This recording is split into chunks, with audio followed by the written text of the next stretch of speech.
Now, Uncle Tim, I understand you're probably not going to remember any of this. This little story I'm about to recite isn't going to ring a single damn bell in your dome, but that's okay. I can help you jog your memory, because I've had to live with it every single day since it's happened.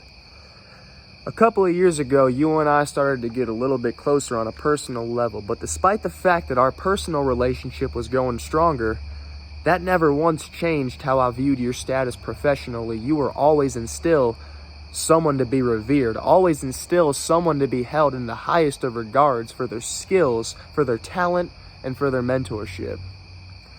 So one day, I invited you, Uncle Mike, Christian Cross, Chance Reiser, and OMG James Ryan. I invited you guys over so I could experience a little bit of fellowship with the only gentleman who I thought maybe I might have one or two things in common with, but I also invited you guys over because I wanted to train with a crop of guys who I knew were on my level, if not better than me. I wanted to train with you specifically, Tim, because I knew you specifically were light years above me, and I knew you, of all people, if anybody, could get me to the level I wanted to be at. So, you all pull up to the crib one day. Christian's cool. Chance is cool.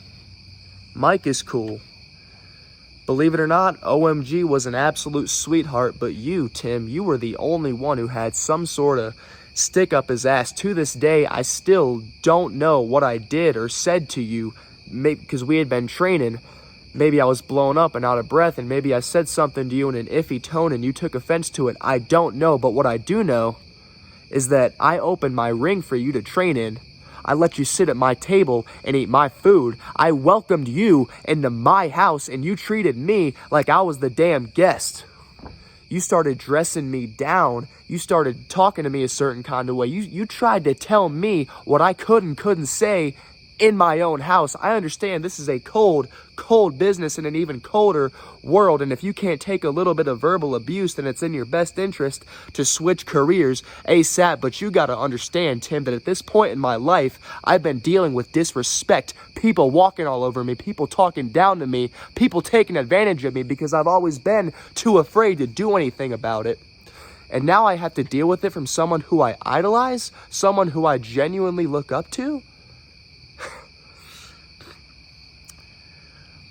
I bet you had no idea, though, when you walked into that 16-year-old kid's house and disrespected him, that kid would grow up to be a cold-hearted, vindictive son of a bitch. I bet you didn't know that a couple years later,